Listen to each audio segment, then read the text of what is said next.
So the question is, how does that work? What is a collegiate church, and how do you combine reaching students with also reaching out to the community?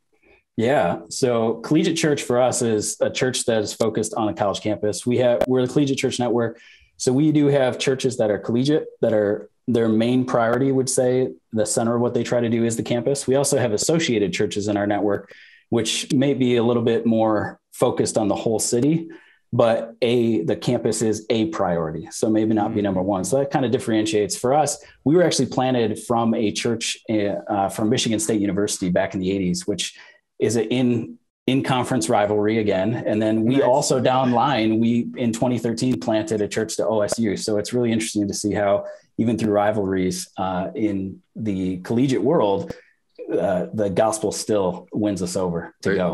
They wanted to go and reach an unreached people group there in Ann Arbor, it sounds like. They totally did. And they came and we grew over the 90s and 2000s to the point where now, we're a multi-generational church with a heart for the next generation. So that's really what we're about. Everything we do is trying to see Christ alive in us, Christ alive in others.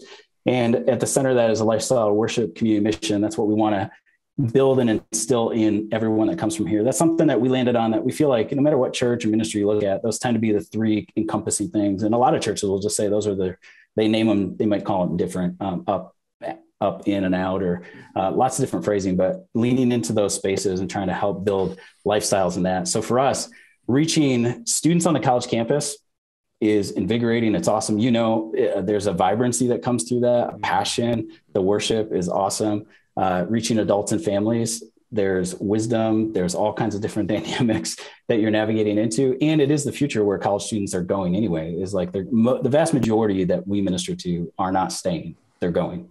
And so to have adults in that space that they can look to and glean from is something that we're trying to lean into further. And then also I love it for, I think having it's kids ministry is one thing, we do that, but having a youth that's tied to a college campus, I think is one of the best places to ever go for youth, because every Sunday we don't do Sunday morning separate. They have their Sunday night stuff. But so Sunday mornings, the families come and the youth are literally surrounded by college students, which are the next generation that they're looking and seeing passionate, sold out Christ followers, which for me, I only knew one sold out college guy when I was in youth. Right. It pulled me in. And then when he left, I kind of pulled back. But to show up at a place where you're surrounded and the norm that culture tells us the college is this crazy place kind of pushes back on that and says, no, there's hundreds of college students that love Jesus. Wow. That's incredible. Love that. What are some of the challenges that you would say in reaching students and also reaching the community? We gravitated to something Andy Stanley said years ago, which is there's problems to solve and tensions to navigate. And more times than not, the things that we run into are tensions to navigate. There's a different pace of life. It's crazy. So communication and clarity are probably the biggest two things. Staying clear on what we're trying to do and what we're not doing, and then communicating clearly to everyone, which is very different. We have found in a college, you can pivot pretty fast. You can say, hey, next week, we're going to do this, or like, we're thinking a month out or a semester. And the city's like, that's awesome. Could you tell us 2 months in advance? Because we need time to write that on our schedule and plan and get out in front of it. So the pace and trying to navigate some of those dynamics are a little bit different. But there's so much to be gained. That's really, I think a lot of people go, how do you make that work? But the gain from a church that reaches students on campus and adults and the families is just exponential. And we've made some significant changes in our own ministry just in the last couple of years that are trying to lean more into the synergy between the two.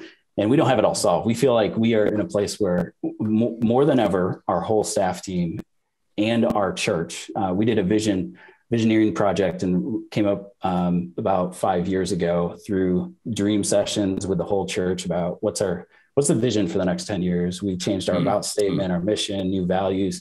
And of the 540 dreams that were conveyed from campus and city, 94 of those in some ways touched on wanting to do more together.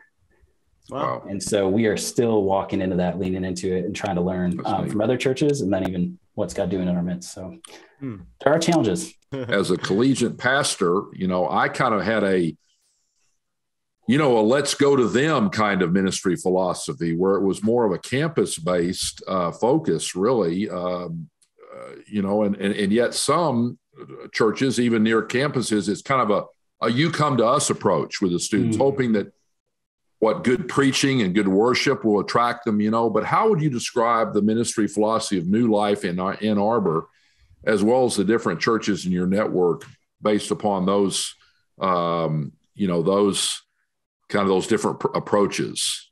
Yeah, no, that's good. From our own history, which predates me, I can resonate with, we have people in our midst where when we were a small church of 12 to 20 or 30, the stories were they came to Christ in the morning and went and knocked on doors in the evening.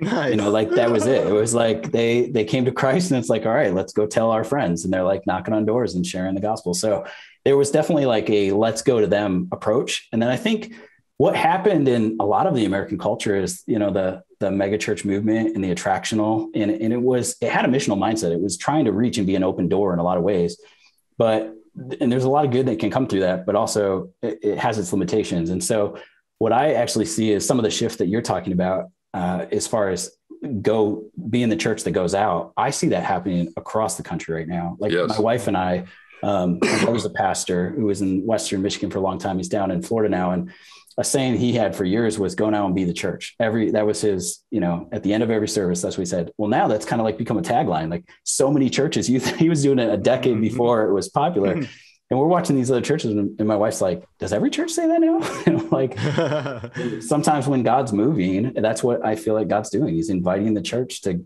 be the church, to live sent, to go back out and actually go to the people. And I think the attractional has kind of run a lot of it's just not the next generations. The bells and whistles are not that attractive. We've seen a lot of the millennial was starting there, the Gen Z, and even after, it's like they don't want all the bells and whistles and the bright lights. They're like, dude, give me a person with a guitar that's just boldly connected to God, and I trust that they're hearing, and this is amazing. Like they want the authentic relationship. And so we as a church we went through that swing ourselves. We've definitely in the last 5 years been leaning into Live Sent. Every Sunday is a sending Sunday. That's what we want to do. We want to lean further into the roots that we had kind of let's go, embracing quality over quantity is kind of a thing we've said, values over vision, that we don't want to compromise who we are for the sake of some objective or goal. And also we've seen other people say this too, but being a mother church rather than a mega church. So wow. We're not huge focused on the numbers as much. We'd rather be really intentional and go after where people are at.